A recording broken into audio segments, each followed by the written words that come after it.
Recordemos que el apóstol Pablo está mencionando varios puntos en los versículos anteriores acerca de las implicaciones de negar la resurrección de los creyentes.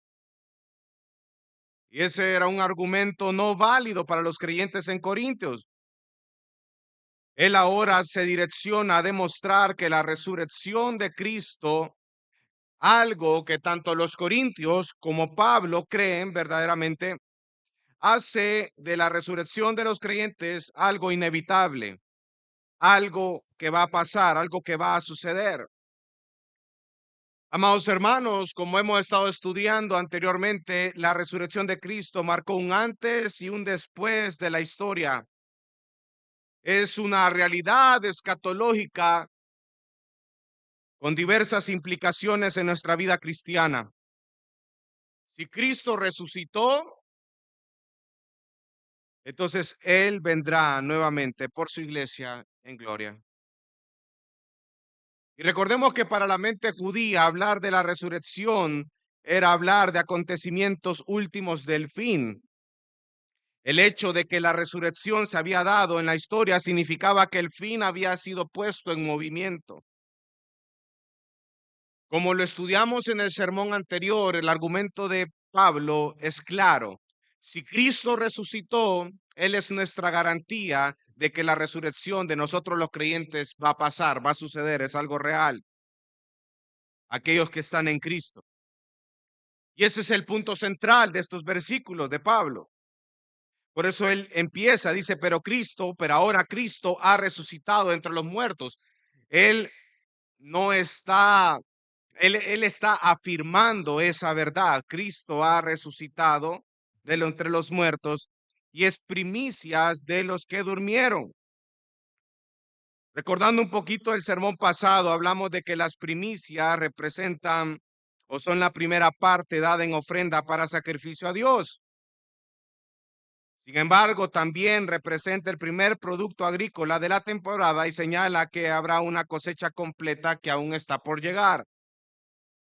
Y es esto lo que destaca en este momento.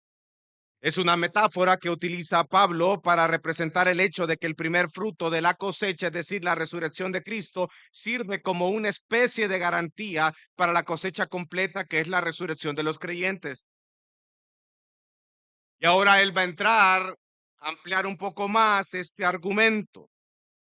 Él venía hablando de que Cristo son las primicias de los que durmieron. Habló un poco acerca de la analogía entre Adán y Cristo. Se recuerdan que fuimos a Romanos capítulo 5, versículos del 12 al 21 para hablar de esa analogía de Adán y Cristo. Pero recuerden el argumento principal de Pablo. Si Cristo resucitó, Él es nuestra garantía de que la resurrección de los creyentes es algo que va a pasar. Es una realidad. Y él va a ampliar más su argumento. Las implicaciones que conlleva el creer que Cristo resucitó y el afirmar de que los creyentes vamos a resucitar. Y él va a ofrecer detalles que va a poner en perspectiva ahora más las cosas. Mira el versículo 23, como inicia, dice, pero cada uno en su debido orden, Cristo las primicias, luego los que son de Cristo en su venida. Existe un orden de los acontecimientos que conducen hasta dónde, hasta el fin. El versículo 24, Pablo dice, entonces vendrá el fin. Entonces hay un orden, hay una secuencia de las cosas. Cristo las primicias, luego los que son de Cristo en su venida y luego viene el fin. Lo primero que podemos destacar de este versículo, amado hermano, es que hay una brecha entre la resurrección de Cristo y la resurrección de los creyentes. Es algo que Pablo está destacando acá. Los que son de Cristo, Cristo y su pueblo. Y como Cristo ha resucitado, los que son de Cristo resucitarán también. Ahora, recordemos que las escrituras son claras al afirmar que va a existir una resurrección para vida, pero también, ¿no?, es decir, los creyentes, va a existir una resurrección para condenación, la resurrección de los inconversos.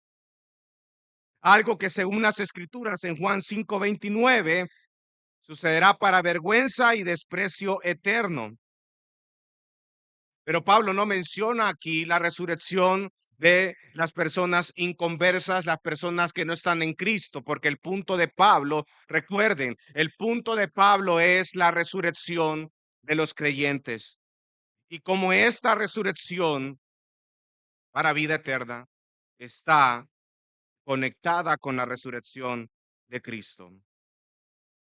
Pero la escritura sí afirma que existirá una resurrección para condenación. Cuando Cristo regrese, aquellos que le pertenecen serán resucitados. Es una etapa futura.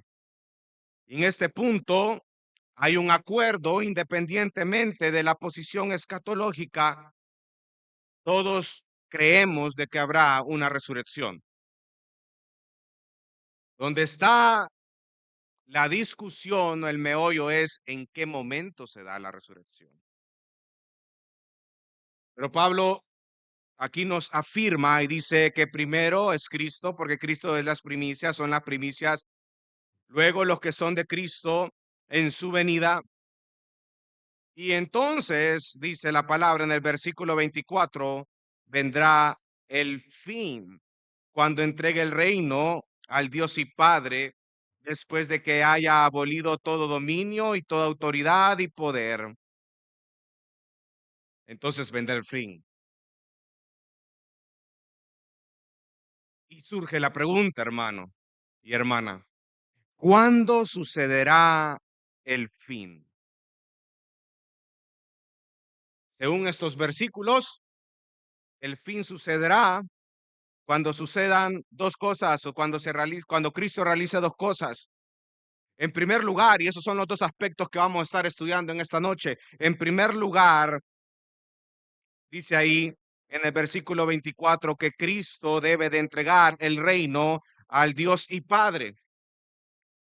Y la segundo aspecto, la segunda cosa que tiene que pasar para que llegue el fin, continúa en el versículo 24 diciendo, después de que haya abolido todo dominio y toda autoridad y poder. Cuando estas cosas sucedan, entonces el fin está aquí. En realidad, el fin para el cristiano es un inicio. Y es algo que vamos a tratar de estudiar en esta noche. Entonces, en orden, vamos a estudiar primero el primer aspecto que habla el del versículo 24, versículo B. Dice la parte B. Dice, después de que haya terminado con todo dominio y toda autoridad y poder. Cristo debe de destruir a todos sus enemigos. Debe de abolir todo dominio, toda autoridad, todo poder. Y eso es algo que predomina desde el versículo 24, parte B, hasta el versículo 27 y parte del 28. Cristo tiene que destruir a sus enemigos. Pero ojo, antes de entrar en materia en estos versículos, sí me gustaría explicar ciertos términos que considero que son necesarios de entender para poder comprender la esencia de estos versículos que vamos a leer, vamos a estudiar en esta noche. La pregunta con la que quiero continuar este sermón es, ¿cómo es que Dios obra en su creación? ¿A qué se refiere Pablo cuando está diciendo de que después de que haya terminado Cristo todo dominio, toda autoridad, todo poder? Para poder llegar a ese punto ahí, hay dos conceptos que sí son importantes de entender en esta noche, y es acerca de la inmanencia y la trascendencia. Inmanencia y trascendencia de Dios. La inmanencia y la trascendencia de Dios no se pueden considerar como atributos de Dios, pero sí está relacionado con él, con esos atributos. Algunos atributos de forma inherente expresan más su trascendencia y otros su inmanencia. pero en líneas generales, tanto su inmanencia y su trascendencia son indicativos de cómo Dios, en todos sus atributos, se relaciona con el mundo. ¿A qué nos referimos cuando hablamos acerca de la trascendencia de Dios? Quiere decir, amado hermano, y póngame atención, que Dios está separado y es independiente de la naturaleza y la humanidad. Él es el creador de todas las cosas. Y si hay un creador, hay una creación. Él es único. La Biblia lo afirma, por ejemplo, en Isaías 55, el versículo 8 y 9, cuando dice, mis pensamientos son más altos que tus pensamientos y mis caminos más altos que tus caminos. Los pensamientos, el carácter de Dios en sí está por encima. El mismo Isaías en el capítulo 6 dice que Dios es santo, santo, santo. Y es cierto que una de las implicaciones es que en Él no hay pecado, pero también Él es único en su ser, en sus atributos. Dios puede compartir ciertos atributos con nosotros, pero lo que nosotros tenemos no se compara como Él lo tiene. Él es único en todos sus sentidos. Él es único en su ser. Él es un ser independiente y superior al resto del universo. Eso es la trascendencia, que trasciende. Pero también existe la inmanencia, porque si bien es cierto, nuestro Dios es un ser único, pero es un ser que está continuamente involucrado con su creación. Y usted lo puede ver en las escrituras. Y eso es la inmanencia, que hace referencia a la presencia y la actividad de Dios en su creación, tanto en la naturaleza como también en la humanidad e incluso en la historia. El hecho, amado hermano, y yo quiero llevar un poquito para allá, el hecho de que Cristo mismo haya venido y se haya encarnado en esta tierra es parte de lo que le estoy afirmando en este momento. Nosotros no creemos en un Dios que creó todo de ahí y se fue. No, hermano. El Señor está pendiente y Él también sustenta todas las cosas. Todo depende de Él. Todo está bajo su control. Todo está bajo su cuidado. Si bien es cierto, nosotros no podemos conocer a Dios en su totalidad al 100%, no lo podemos hacer porque Él es un ser infinito, Él es un ser único, inigualable, impensable. Pero Dios sí se ha revelado para que nosotros podamos conocerlo. No de manera total, pero sí de una manera en que podamos tener una relación con Él. De manera pues que concluimos que aunque Dios nunca está completamente a nuestro alcance, ya que es más grande que nuestros pensamientos, que nuestros caminos, que nuestras ideas, que nuestras formas, siempre está disponible a nosotros cuando nos volvemos hacia Él. Inmanencia y trascendencia. Habiendo definido esto, amado hermano, debemos de entender que nuestro Dios es único, su ser, sus atributos, pero este Dios obra en su creación. Actúa cuando debe de actuar. Lo dijimos hace unos minutos con el nacimiento de Cristo, la encarnación de Cristo. El Dios en el cual nosotros creemos es un Dios trino que existe eternamente en tres personas, Padre, Hijo, Espíritu Santo. Cada persona es plenamente Dios y hay un solo Dios. La Trinidad,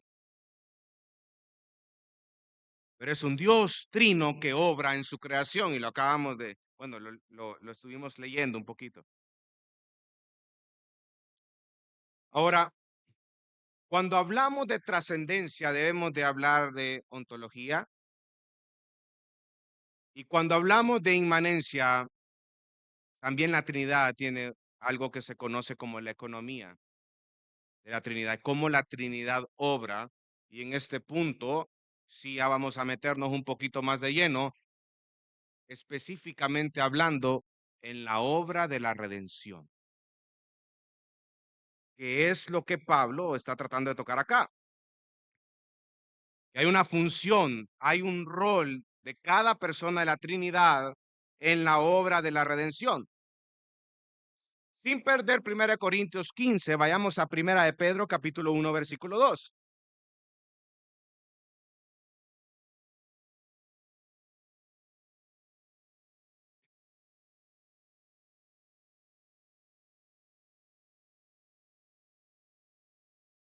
1 Pedro capítulo 1, versículo 2.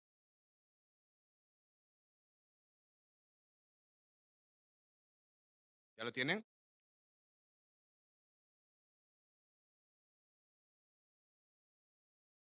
Mire lo que dice su palabra.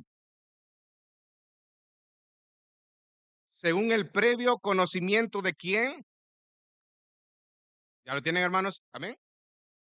Dice, según el previo conocimiento de quién, por la obra santificadora de él, para obedecer a y ser rociados con su sangre. Pedro en ese versículo 2 nos está hablando acerca de la función en la redención de cada persona de la Trinidad. El Padre escoge, el Hijo redime, el Espíritu Santo santifica. Está hablando acerca de la obra de la redención. Entonces, amados hermanos, la Trinidad se relaciona con la creación y el afirmar eso es parte de la inmanencia. Volvamos a 1 Corintios capítulo 15. Habiendo definido eso, que estamos hablando acerca de la inmanencia, de cómo Dios está obrando en la creación y específicamente la obra de la redención, ahora sí, vamos al versículo 24 en la parte B. Dice, después que haya terminado con todo dominio y toda autoridad y todo poder, entonces vendrá el fin. Ahora, hay de los que creen de que en este versículo 23 y 24, cuando habla acerca de cierto orden, cuando habla acerca específicamente de cuando son los de Cristo en su venida y entonces vendrá el fin, creen que en este punto 2 y punto 3, esta etapa 2 y etapa 3, hay un periodo de acontecimientos que es el milenio. Es una posición en donde Cristo gobernará. Ese es el premilenialismo, que actualmente es la posición de la iglesia. Sin embargo, hermano, aunque yo sí soy premilenarista, yo no creo que acá se esté refiriendo de un reino intermedio, específicamente en este versículo, por la intención de Pablo, pero tampoco, ojo, antes que se alegren y empiecen a decir todo, ¿verdad? Tampoco lo desaprueba, amén. Pero usted debe de entender cuál es el punto de Pablo aquí. Está hablando de la resurrección. Y lo que tiene Pablo en mente, hermano y hermana, es que cuando todo esto suceda, llegará el fin, llegará la consumación de la obra redentora que Cristo realizó por su pueblo. Eso es lo que tiene en mente Pablo, la obra redentora de Cristo, la obra de redención, el fin. Cristo debe de abolir y destruir todo dominio, toda autoridad y todo poder, como dice en el versículo 24. ¿Y a qué se refiere esto? Y para poder él explicar un poco más este tema, él hace uso del Salmo 110 y el Salmo 8. Miren el versículo 25. Dice, pues Cristo debe de reinar hasta que haya puesto a todos sus enemigos debajo de sus pies. Dejémoslo ahí. Y él agrega otros aspectos. Son enemigos, quedarán debajo de sus pies. Salmo 110, que es uno de los salmos en el cual hacen muchas referencias los autores del Nuevo Testamento. Es un salmo mesiánico. Sin embargo, surge la pregunta, cuando en el versículo 25 dice que hasta que haya puesto a todos sus enemigos debajo de sus pies, ¿a quién se refiere? ¿A Cristo o a Dios Padre? Y hay dos puntos fuertes, o sea, hay dos. Aquellos que creen que es Cristo tienen como punto fuerte, en primer lugar, la gramática, porque usted lo puede ver. Ha venido hablando acerca de Cristo, los que son de Cristo, vendrá el fin, cuando entregue el reino al Dios y Padre, está hablando de Cristo. Pero también tiene como punto fuerte el contexto inmediato anterior, lo que acabamos de ver.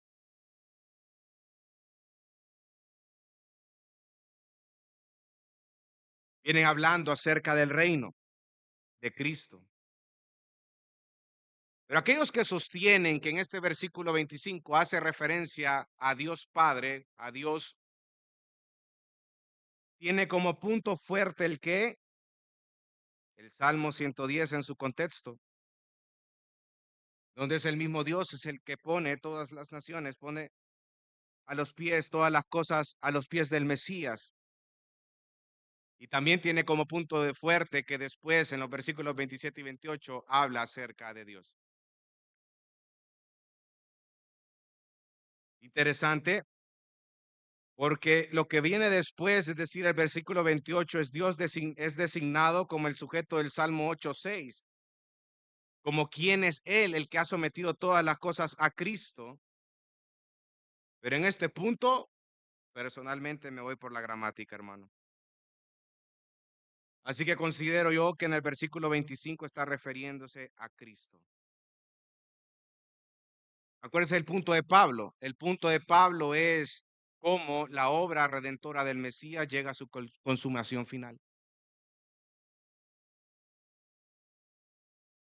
Versículo 26. No se están durmiendo, ¿verdad? Y el último enemigo que será eliminado, ¿quién es? La muerte. Ahora,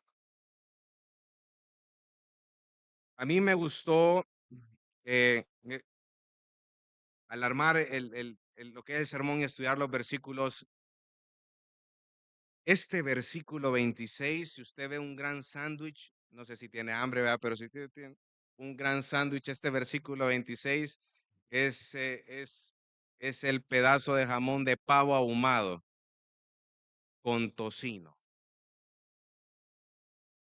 Bueno, no sé si anda hambre, pero si anda hambre, ahí las hermanas ahí trajeron ahí comida para que usted comparta.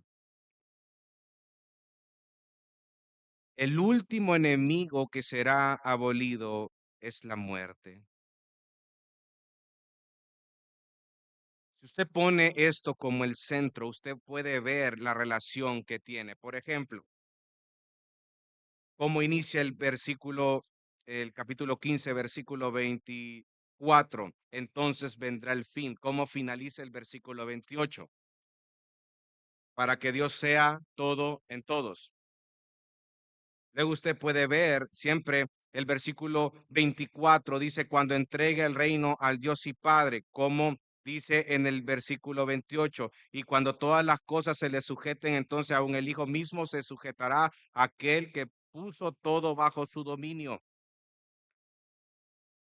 Luego dice el versículo 24, después de haber abolido todo dominio, toda autoridad y todo poder, que dice el versículo 27, y cuando dice todas las cosas están bajo su dominio, es claro que se excluye aquel que puso todas las cosas bajo su dominio.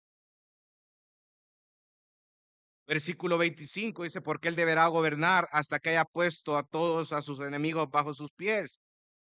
Versículo 27, porque Dios ha puesto todo en sujeción bajo sus pies. En el sándwich, donde el jamón, el roast beef, vea que está en el centro, es el versículo 26. Cristo derrotará o eliminará la muerte. ¿De qué viene hablando Pablo, hermanos? De la resurrección. Y es acá donde está Pablo conectando lo que él ha venido desarrollando. Él viene acá y lo viene conectando. Cómo la resurrección de Cristo está conectado con el fin. Cómo la resurrección de los creyentes está conectado con el fin. Y aquí es donde amarra todo. Cristo va a derrotar y eliminar la muerte. El versículo 26 lo dice.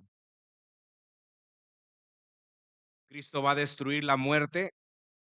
Ahora, Jesucristo, por medio de la resurrección, Él conquistó la muerte, pero Él la va a abolir, Él la va a eliminar, Él la va a destruir en su consumación.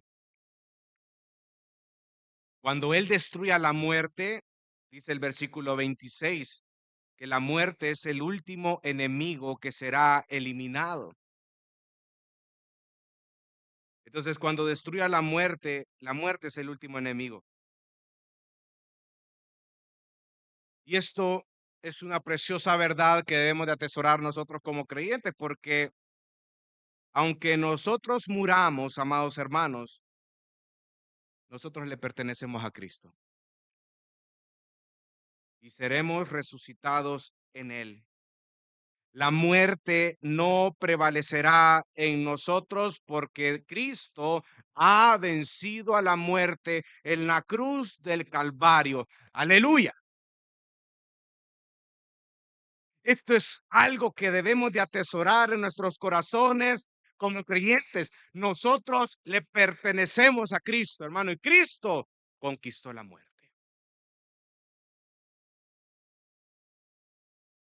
La muerte no existirá cuando estemos en los nuevos cielos y en la nueva tierra que aparece en Apocalipsis 21.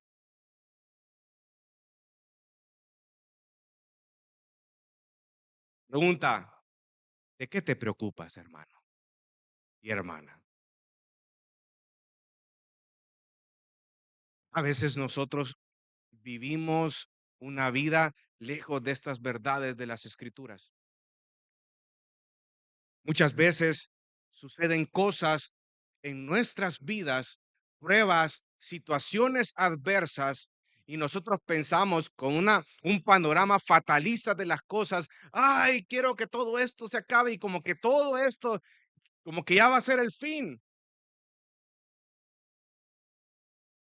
Eso solo lo que está diagnosticando en tu corazón, amado hermano y amada hermana, es que tu corazón no está confiando en Cristo. Cuando te preocupa tanto las cosas, no estoy diciendo que vamos a ser personas que no nos vamos a preocupar. Claro, hermano, el hecho que la vida misma no tengamos qué es lo que va a pasar mañana, ese aspecto de incertidumbre en la vida, eso genera cierta preocupación. Pero una cosa es que esa preocupación se apodere de mí, que yo tenga miedo y que yo empiece a proyectar panoramas que ni siquiera han pasado y yo lo dé por cierto.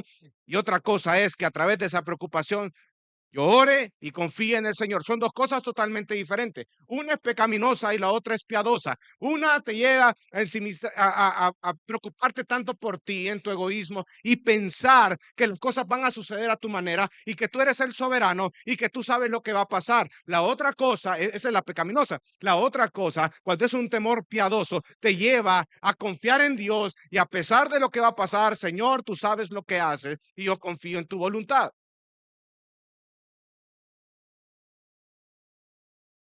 Aquí se trata de vivir lo que nosotros creemos, hermano y hermana. Porque el hecho que yo crea que Cristo ha resucitado, esa verdad permea mi vida y se denota en mi diario vivir. Es algo innegable en la realidad de cómo somos, cómo vivimos como cristianos. Cristo resucitó, conquistó la muerte. Y Él va a derrotar, Él va a eliminar, Él va a abolir la muerte, el último enemigo. Lo acabamos de ver en el versículo 26.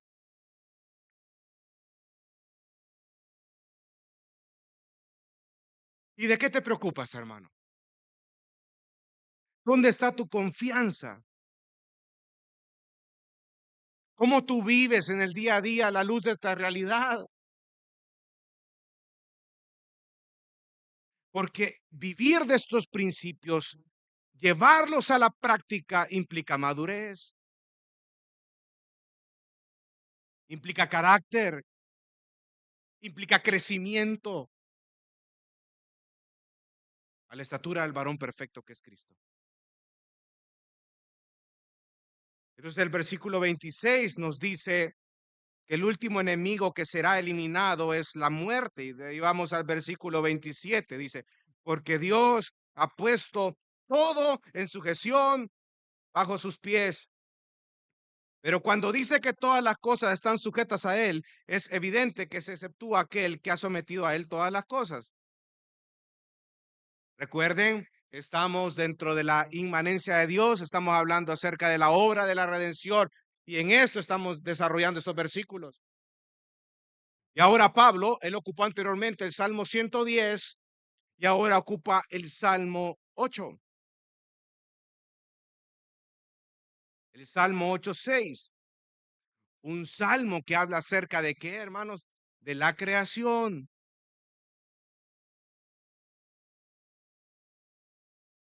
Y ojo, es un salmo que habla de la creación y resalta la dignidad del hombre en la creación. Específicamente en este versículo que Pablo de manera intencional coloca en el 27, en este versículo, en el Salmo 8, está hablando acerca de cómo el hombre actúa como vicerregente sobre la creación. Usted lo puede ver en Génesis capítulo 1, versículos del 26 al 30. El hombre, Dios le dio que gobierne sobre la creación. El hombre le dio los nombres a todos los animales, ¿verdad? Hasta el último que dicen que fue el delfín, ¿verdad?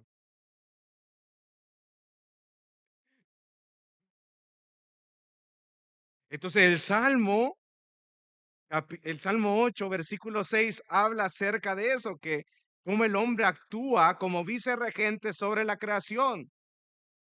Dios vistió a Adán con gloria y honor y lo hizo gobernar sobre la creación. Pero ¿qué pasó con Adán, amado hermano? Lo vimos en la semana pasada. Adán pecó y a la raíz, y por eso, cuando Adán peca, ¿qué fue lo que ingresó al mundo? La muerte.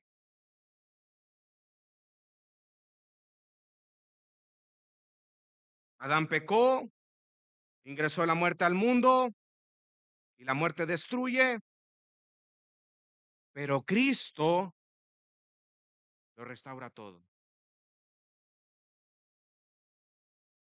Usted puede ver el versículo 22, cuando nosotros estuvimos desarrollando esto, dice que 21, porque la muerte entró por un hombre, también por un hombre vino la resurrección de los muertos, porque así como en Adán todos mueren, también en Cristo todos serán vivificados. Muerte, vida, muerte, resurrección, muerte, vida, Adán, Cristo, Adán, Cristo. Entonces Pablo es intencional al mencionar en este versículo 27 el Salmo 8:6. Dios sujetó todas las cosas en Cristo. Es la primicia de una creación que restaura mediante su obra mediadora. Efesios 1:22 dice que Dios sujetó todo en Cristo. Jesús es nuestro mediador que intercede por nosotros. Romanos 8:34 lo dice. Entonces, cuando Él destruya a la muerte,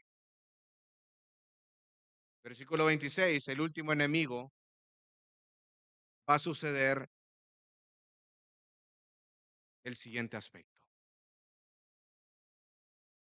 Ustedes pueden observar cómo Pablo va desarrollando su argumento. Si Cristo resucitó, Él es nuestra garantía de la resurrección de los creyentes. El negar la resurrección de los creyentes es negar la resurrección de Cristo mismo, porque una la cosa está conectada con la otra. Y es lo que Pablo trae a luz a los corintios, amados hermanos. En Cristo somos vivificados, en Cristo hay vida eterna, en Cristo hay resurrección. Y nuestra resurrección está ligado con la de Cristo, porque Cristo son las primicias. Pero la cosecha total seremos nosotros. Cristo son las primicias, luego los que son de Cristo en su venida y luego viene el fin. Cuando Él entregue el reino al Dios y Padre y va a abolir todo dominio, toda autoridad, todo poder. Y el último enemigo que Él va a eliminar es la muerte. Entonces Pablo le está diciendo a los corintios, Corintios, si ustedes están negando esta verdad, mira lo que está pasando y lo que estás negando. Es algo serio lo que está pasando ahorita en la iglesia, es algo muy serio. Porque ustedes no pueden determinar las implicaciones de eso que ustedes están negando. No puedes negar la resurrección de los creyentes y decir que si crees que Cristo ha resucitado, porque una cosa conlleva a la otra, primicias, cosecha. Porque Cristo a través de la resurrección conquistó la muerte y la va a derrotar, la va a destruir, la va a eliminar. Todo esto tiene que pasar. Es el primer aspecto. Segundo aspecto, dice el versículo 24. Entonces vendrá el fin cuando Él entregue el reino al Dios y Padre. ¿Quién entregará el reino al Dios y Padre? Cristo. Y también vamos al versículo 28. Mire lo que dice. Y cuando todo haya sido sometido a Él, entonces también el Hijo mismo se sujetará a aquel que sujetó a Él todas las cosas, para que Dios sea todo en todos.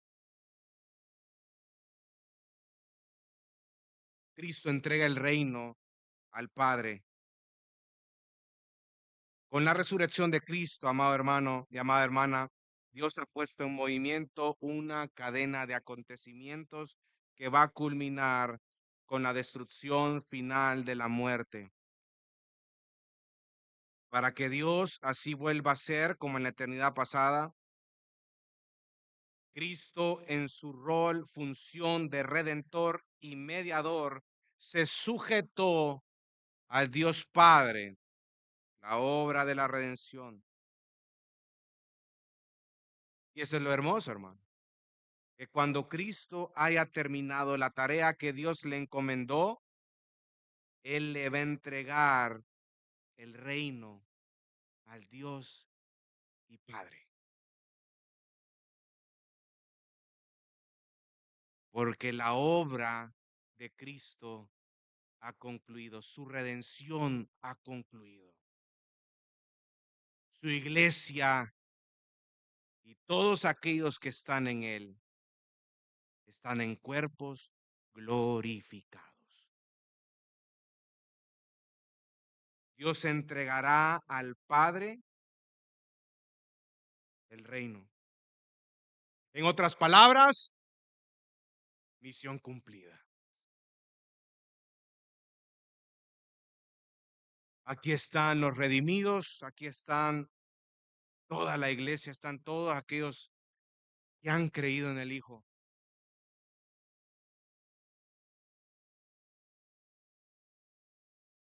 La obra de la redención. Qué hermoso, hermano, pensar en esto. Porque el hecho de que tú y yo estemos sentados en este lugar Si bien es cierto, todavía no tenemos cuerpos glorificados, pero Dios nos impartió de su vida, nos ha dado vida, nos ha dado un corazón nuevo, nos ha dado a su Espíritu Santo para que nosotros podamos caminar en esta vida. Eso es algo hermoso, hermano, porque nuestra garantía siempre está en Cristo. El hecho que usted y yo estemos acá, estemos creciendo en una comunidad en la fe, que podamos escuchar la palabra y que Dios ocupe su palabra para poderme transformar día con día, es algo maravilloso, amado hermano. Porque para que podamos nosotros disfrutar de estas cosas en este momento en la vida, ¿qué tuvo que haber pasado, amado hermano? ¿Qué tuvo que haber pasado para que el creyente pudiera tener una vida eterna? ¿Qué tuvo que haber pasado? El sacrificio de Cristo Jesús en la cruz del Calvario. Y nosotros somos benefactores de esas tremendas bendiciones que vienen en Cristo por medio de su sacrificio. Aquí no estamos hablando de bendiciones materiales. Aquí no estamos hablando de más dinero. No, hermano, eso no importa en este momento, hermano. Aquí se trata de reflexionar, meditar en la obra de Cristo en nuestras vidas día con día. ¿Estás solo? ¿Te sientes solo? ¿Te sientes frustrado? ¿Te sientes adolorido? ¿Estás en una etapa de sufrimiento en tu vida? ¿Qué está pasando en tu vida en este momento? ¿Qué te está atormentando? ¿Piensas que las cosas no te están saliendo bien?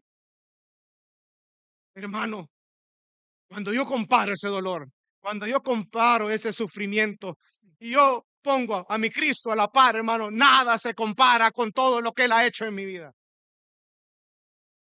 y seguirá haciendo. Nada se compara con todo lo que Él ha hecho en la cruz del Calvario. Por eso estos versículos me deben de llevar a mí a valorar mi salvación que se encuentra en Cristo Jesús. No es algo del diente al labio, hermano. Es algo que yo debo de vivir día con día.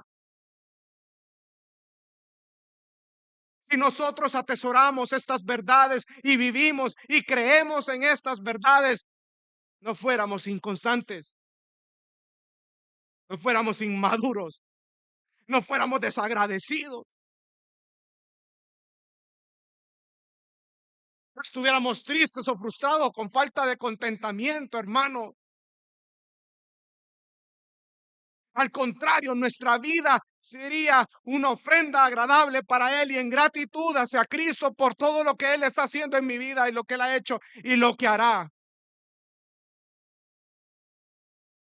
La vida del cristiano no se trata de él mismo, se trata de Cristo. Ya es algo que hemos predicado durante muchas veces, reiteradas ocasiones, amada iglesia, y no vamos a cansar de predicar esta verdad, porque hasta que tú te afiances en esa verdad, dejarás de ser tan inmaduro, inconstante y descontento y desagradecido con la obra de Cristo en tu vida.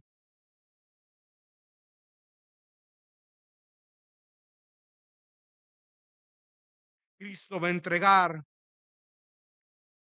el reino al Dios y Padre, dice el versículo 24. Él entrega el reino al Dios y Padre para que Dios sea todo en todos.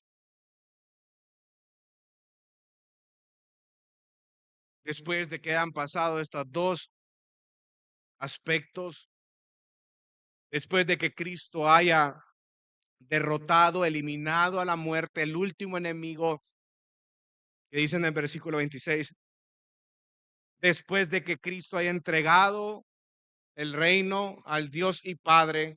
Recuerden, estamos hablando de la obra de la redención y no quiero que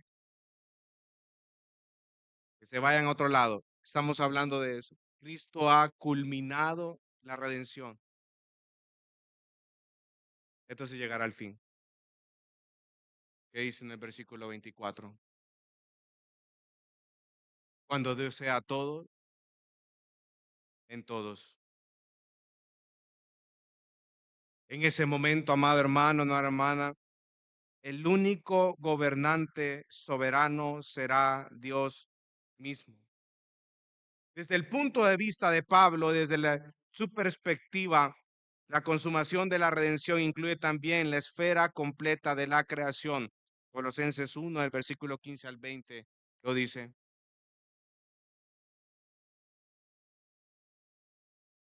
El Hijo nos hace a nosotros partícipes de la naturaleza divina. Y lo precioso de todo esto, hermano, es que habitaremos con Él para siempre. Con Él para siempre.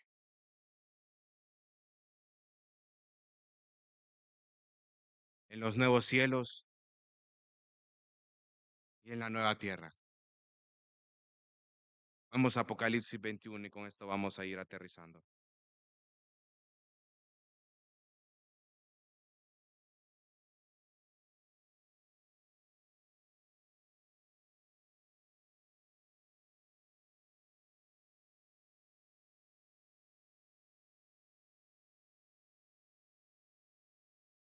Versículo 1.